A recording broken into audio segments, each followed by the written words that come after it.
Good afternoon, everybody. My name is Dan Scripps, Chair of the Michigan Public Service Commission. I call this meeting of the Commission to order on November 21st, 2024 at 1 o'clock p.m. Madam Secretary, please call the roll.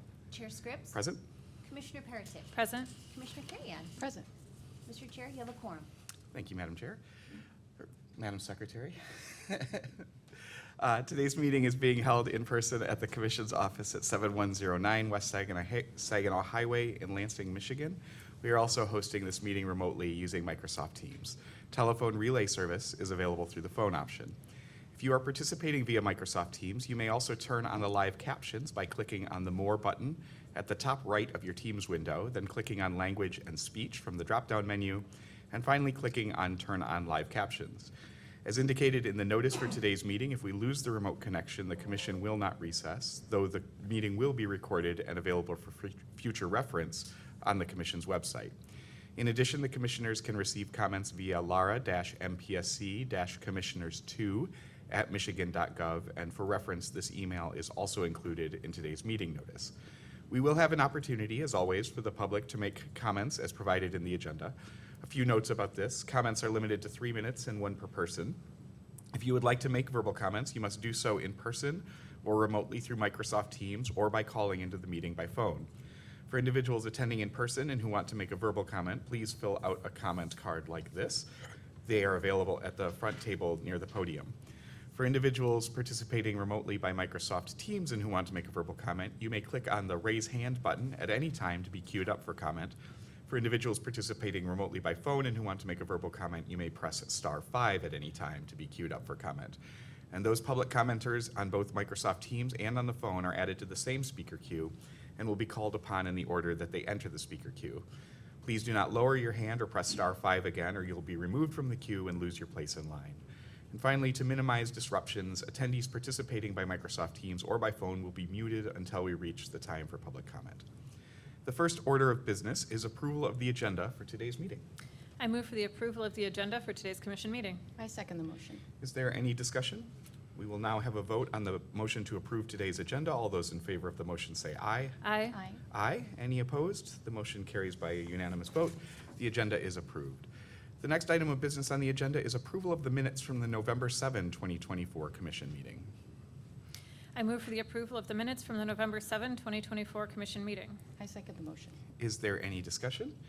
We will now have a vote on the motion to approve the minutes from the November 7, 2024 Commission meeting. All those in favor of the motion say aye. Aye. Aye. Aye. Any opposed? The motion carries by a unanimous vote. The Commission meeting minutes of November 7, 2024 are approved.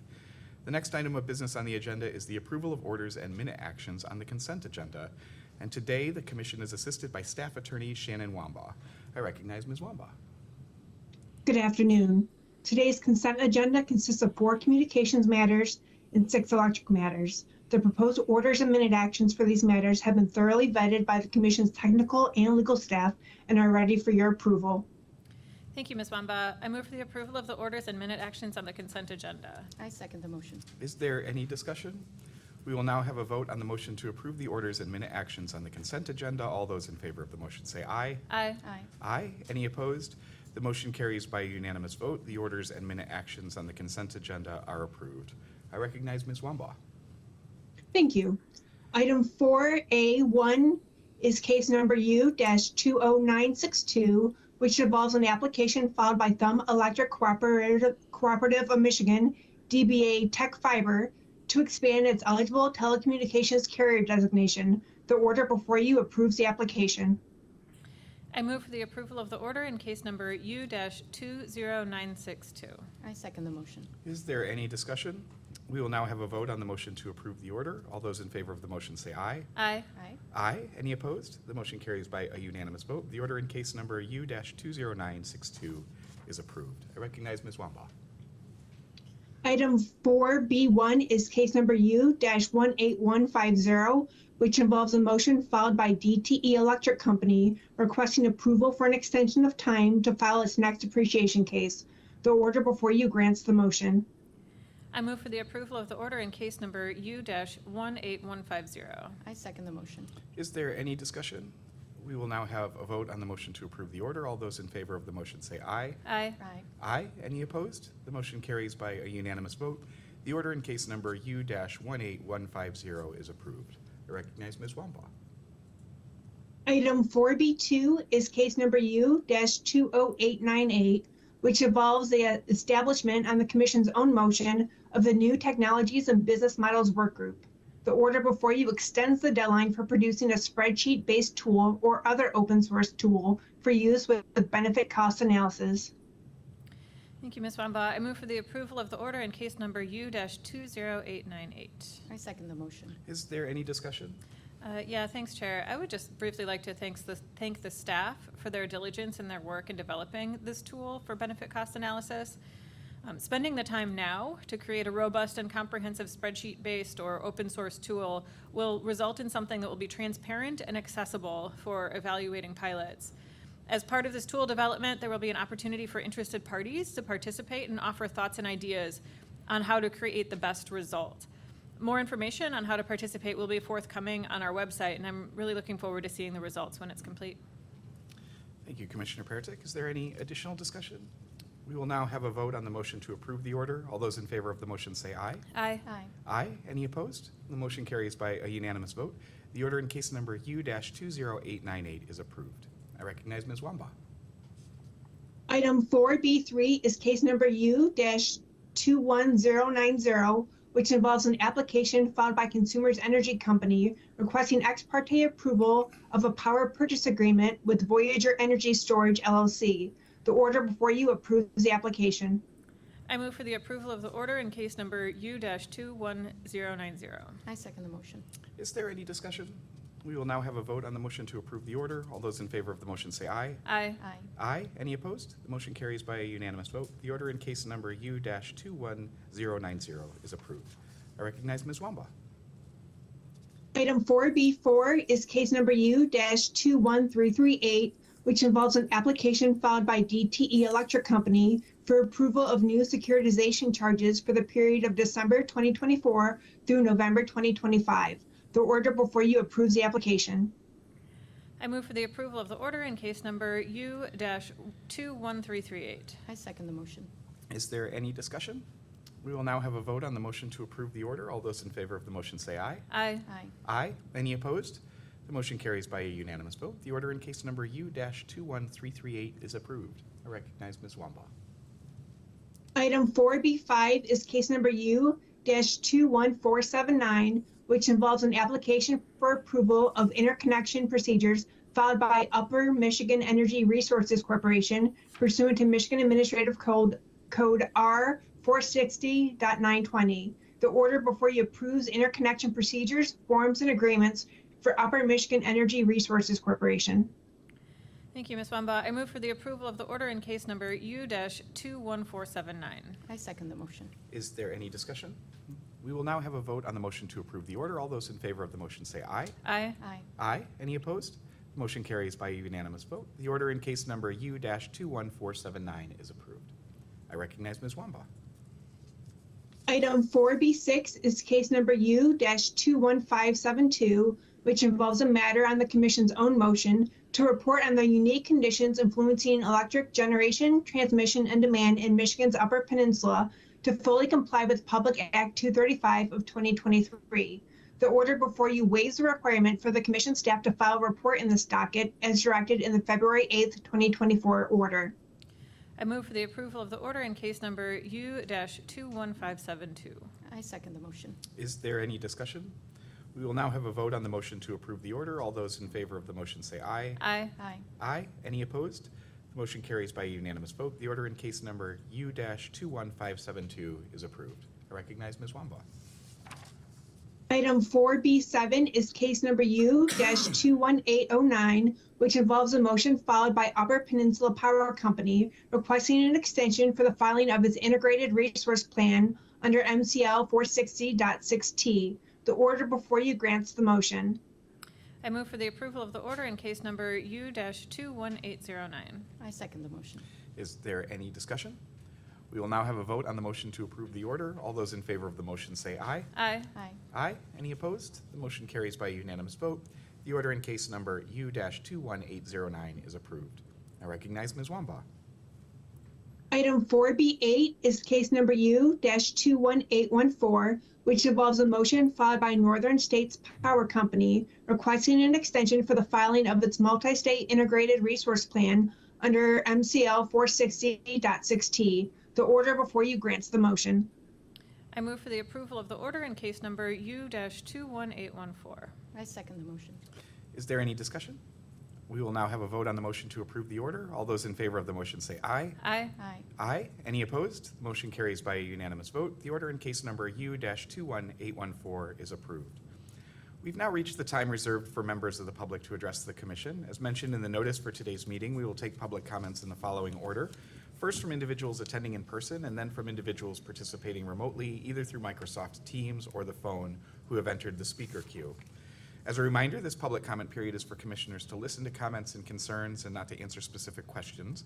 When providing comment, please indicate your name and where you live if you are willing to share so that we have it for our records.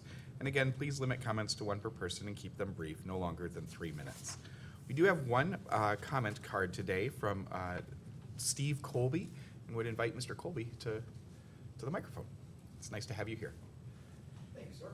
My name is Steve Colby, and I reside in Eagle Township, just over in Clinton County. So good afternoon, commissioners. Thank you for granting me this time to speak with you today. For some time now, we have rightfully heard from multiple families regarding the impact of the U-21471 project on their personal property and their lives. My family is no different. We are negatively impacted by the Nelson Road to Oneida project, but I'm not here today to talk about our portion of the routing. I'd rather talk about the bigger picture and the potential to lessen the impact to future generations of farmers. For many years, farmland has been and is still under assault from many different factions. From housing developments, industrial parks, manufacturing sites, green energy production sites, and mega sites, farmland is being lost at an astonishing rate in this country, in this state, in our county and townships. Compensation received for this land can never account for what has been lost and will never, ever return. Just drive 3 miles west of here, and you will see large tracts of land up for sale or recent farmlands being developed into a healthcare facility. Now, I'm not saying that additional healthcare infrastructure is bad. It says that those acres will never again produce the food that we take for granted, the food that we expect to be on the shelves when we go grocery shopping. The proposed primary route will disrupt multiple farms through its path. Yet the alternate route has the opportunity to take advantage of land that has been intended for a utility right-of-way for decades but has never been implemented.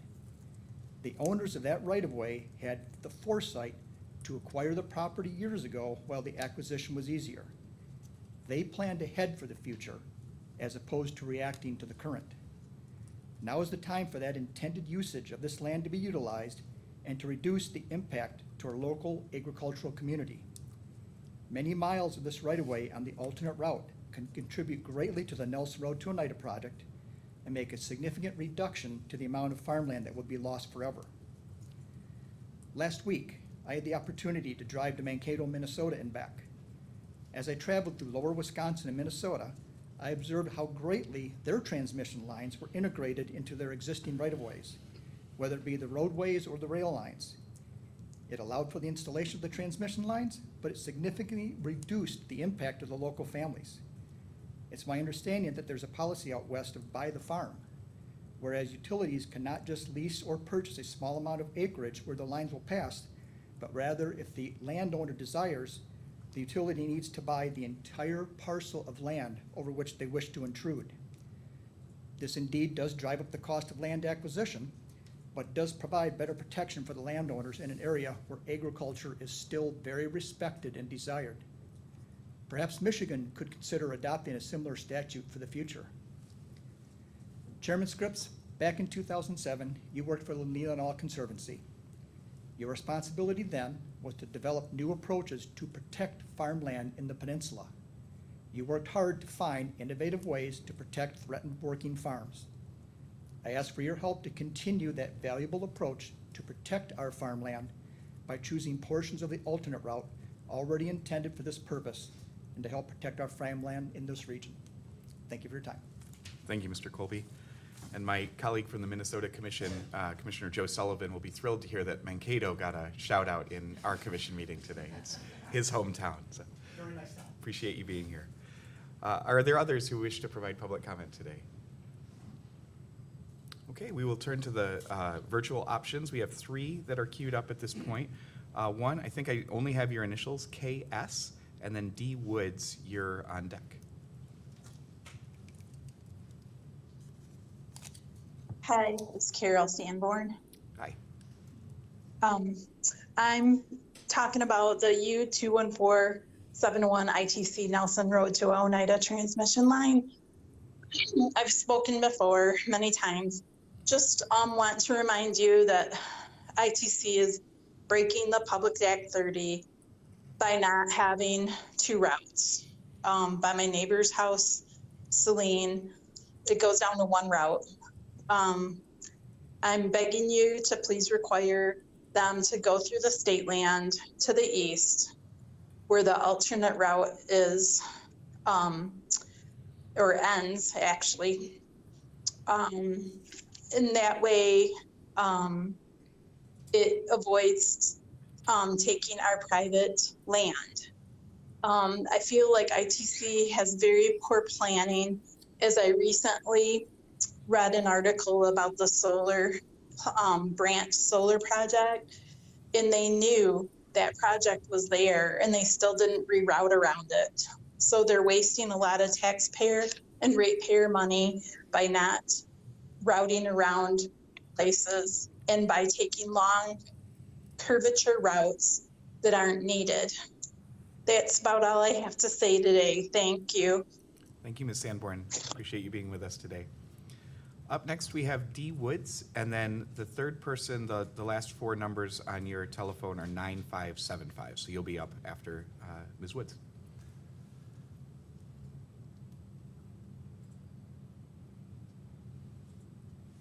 D Woods, if you're with us, if you could unmute your line, we'd love to hear from you. All right. Hello? Yes. Okay. Hi, my name is Dee Woods. I'm a Detroit resident. I'm frustrated just like the rest of DTE customers. We're getting billed more. We're getting billed more, but not seeing the benefits. Outages the last few days, slow response times. We deserve better. Over 300,000 customers were without power in August after storms. Some people had outages that lasted for 4 days. 700,000 in February after storms knocked out power, and it was out nearly a week. This is not only frustrating to deal with, but it can also be harmful to our health. Carbon monoxide poisoning, temperature-related illnesses, gastrointestinal illnesses, cardiovascular, respiratory, and renal disease, hospitalizations, especially for individuals relying on electricity-dependent medical equipment. This is absolutely unacceptable. What's also unacceptable are the stats about DTE and consumers' energy. Michigan has the worst service, and we're ranked the highest energy cost, ranked 12th for highest energy rates. DTE consumers have contributed to 96% to Michigan legislator campaigns. We rank in the top 3 in the nation for outages. While Michiganders have to choose between food, bills, childcare, medications, DTE has spent $236,000 in 2022 alone on corporate private jets for travel and for investors, and its board of directors continue to do so. DTE and Consumers Energies have contributed to 96% of Michigan legislator campaigns. So in closing, we don't need another rate hike. That money should be spent on our necessities instead of lining your pockets and lawmakers' pockets. Have a great day. Thank you, Ms. Woods. Up next, we have somebody calling in with the last 4 on the telephone, 9575, and then after that, Makiba Manage. If your phone number ends with 9575, if you could unmute, we'd love to hear from you.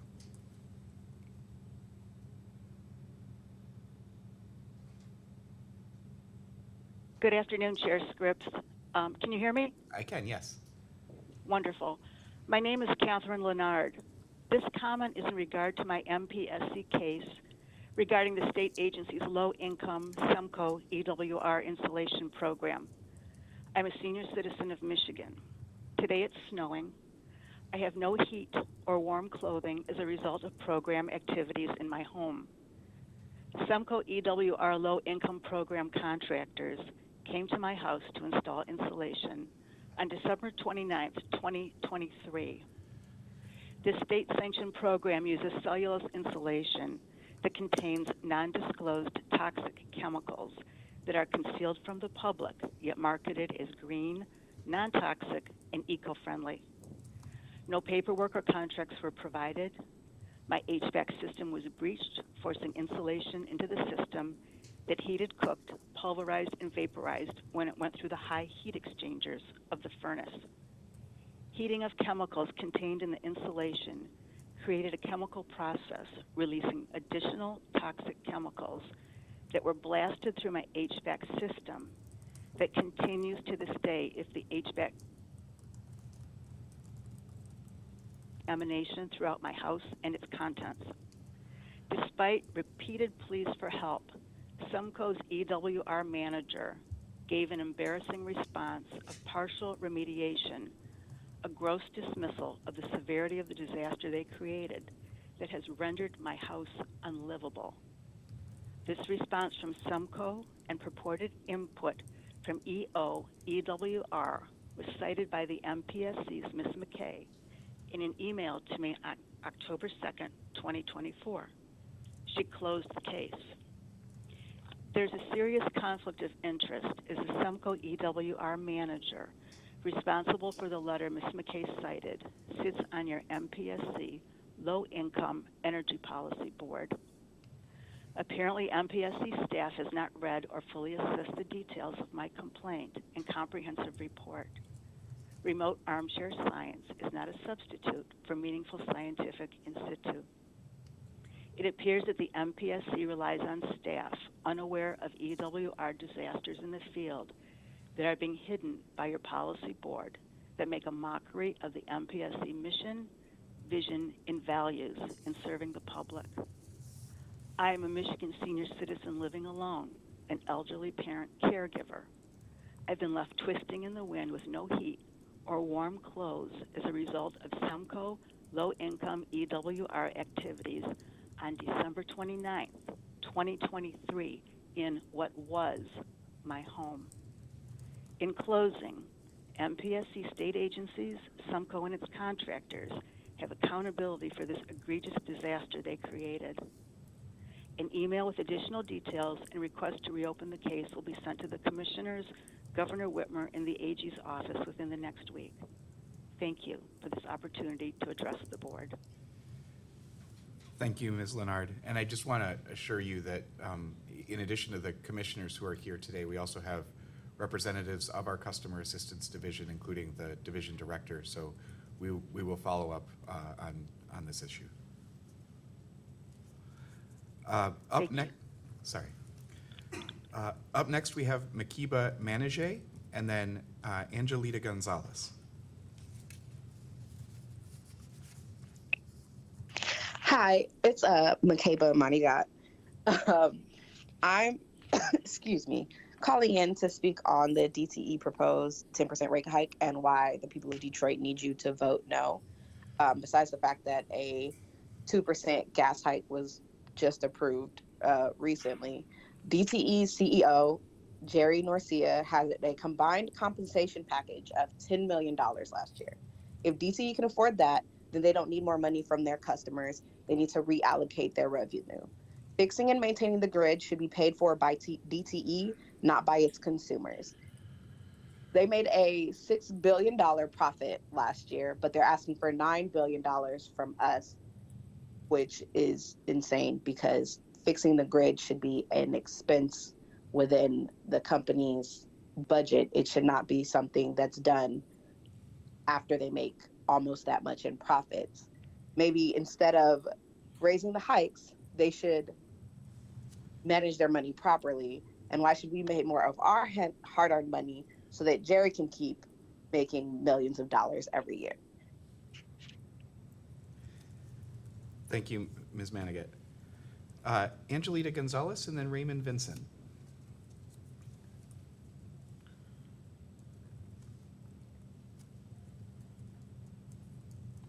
Hi, yes.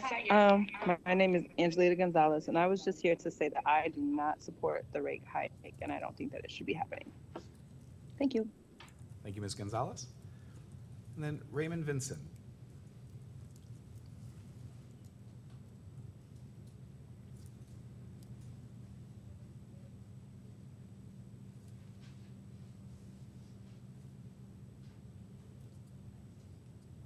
Raymond Vincent, if you're there, we'd love to hear from you. If you can unmute your line.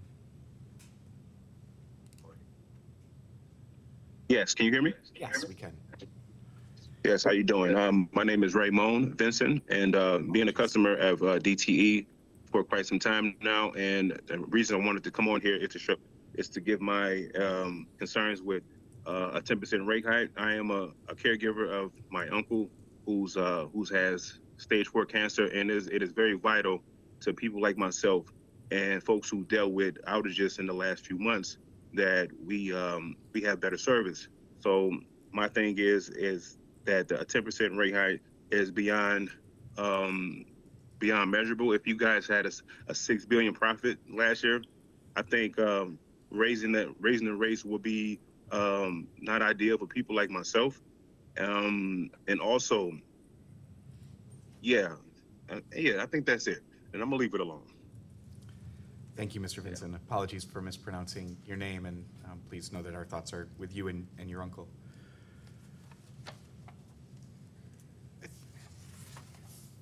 That concludes the public comment period of the meeting. Please note that the public may continue to submit comments to the commissioners, and that email address again is lara-mpsc-commissioners2@michigan.gov, and that email is part of the meeting notice as well. Before we wrap today, just a couple things. First, we have been fortunate enough to welcome a number of new employees in the last couple of weeks, and a number of those are here with us today. And so I wanted to welcome Aaron Austin, Sarah Hutchinson, Gus Cordero, Austin Glass, Tom Holm, Katie Krupp, and Joe Labadzinski, all of whom have joined the commission in the last couple of weeks. And so if you're one of those individuals, I encourage you to stand at this time. I know some of you are here. So. Welcome to the MPSC. I also want to recognize Paul Awesome, who is also here, who is just wrapping up. We have a job shadow program at the commission, and Paul, for the last couple of weeks, has drawn the short straw and had to shadow me. But I've certainly enjoyed it. I hope that he has as well, but I appreciate your participation in the job shadow program, Paul. And then finally, I just want to send my congratulations to Aiden Cluckinson, the turkey that was pardoned by Governor Whitmer ahead of next week's Thanksgiving break, named as part of the annual Thanksgiving Turkey Pardon Contest, a great name for all of us who are enjoying watching the Detroit Lions and who also like to eat turkey. Any other announcements today before we close? All right. Well, our next commission meeting is scheduled for Thursday, December 19th at 1:00 p.m. Is there a motion to adjourn, Commissioner Peretick? I move to adjourn today's meeting. I second the motion. We'll now have a vote on the motion to adjourn the meeting. All those in favor say aye. Aye. Aye. Aye. Any opposed? The motion carries by a unanimous vote. The meeting is adjourned. Thanks, everybody.